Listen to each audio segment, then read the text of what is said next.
There is a direct connection between dealing with tinnitus, Eustachian Tube Dysfunction, sinus-related issues, neck problems, ear problems, head problems when it comes to anxiety, depression, and most importantly, something we deal with every single day, stress. There's no surprise that there's a significant increase in the number of people struggling with anxiety in the recent years. Well, with the conditions created by the pandemic and the pressures of life, stress has been something that many of us suffer from. Tinnitus, which is a ringing in the ears, is a condition that's associated with anxiety, and research suggests that around 45% of people who have tinnitus also have anxiety-related symptoms. If you're not new to the Jaye Wellness Studio, you know we cover lots of videos about tinnitus and stress. And what I want to emphasize on this particular video is how it impacts your ears. Well, let me put it this way. Our bodies feel anxiety and stress, and it tends to manifest itself in different ways in different people. Anxiety is a complex combination of thoughts, feelings, and physical symptoms, and it could present as worries and tension, or it could be a physical problem, such as an increase in blood pressure.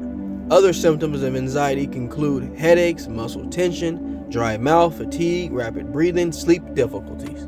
But lately, we've been noticing an increase of tinnitus and ear-related conditions known as Eustachian Tube Dysfunction. My mission here at the Jaye Wellness Studio is to bring awareness to the fact that this condition is directly tied to anxiety-related symptoms. And I'm going to say it right now, anxiety can cause ear fullness and pressure and pain. Many of you are dealing with ear pressure and pain and going in to see specialists, and a lot of the times you are turned away with some medication and the fact that you may have allergies. Not to shut down the fact that allergies can be the cause of you having ear pressure and fullness, but little that we know, and what we're rarely told, is that we can be causing those symptoms. We can be causing the recurring pressure and tension in our own bodies and thinking it's just simply allergy. So weeks and months go by and we're continuously taking allergy medication, anxiety medication, and we're actually causing the problem. It's almost trying to lose weight but still eating fatty foods. We have to be educated on what we're doing so that way we can change our habits. It's not just a matter of changing our diet as what's going to help our ear pressure and ear fullness that we feel.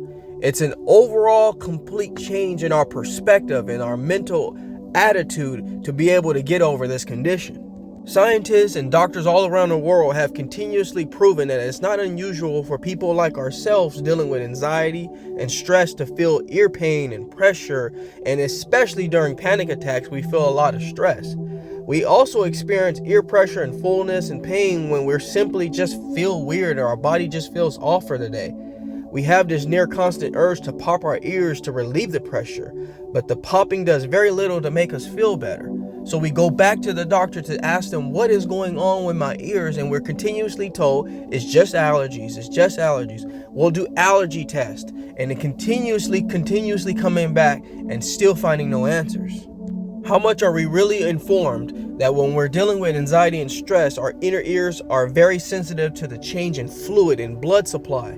If our heart is racing and our blood pressure is highly elevated because we feel anxious, our ears are affected very quickly. Likewise, elevated stress hormones can alter the delicate balance of fluid in our ears, making them swell, making us feel congested. But again, we're told it's just allergies, so we continuously take allergy-related medication thinking that that's going to completely change the problem. And some of the side effects of taking allergy-related medication can be anxiety and stress and also high blood pressure.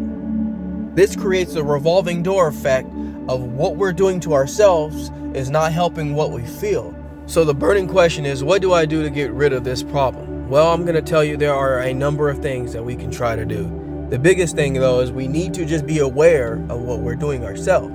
It's just simply an educational moment where we need to be guided on how to get rid of something that's completely unrelated to our eyes that we're doing ourselves, and then we'll start making better strides to get better with that area. Like I've mentioned before, diet is important, but it's more to it than that. It's practicing mindfulness, lowering that stress, keeping those cortisol levels down, and also posture is very important. We really have to focus on that. But overall, I will tell you stress is the biggest problematic issue when it comes to dealing with tinnitus, eustachian tube dysfunction. And once we put it in check, we'll feel better.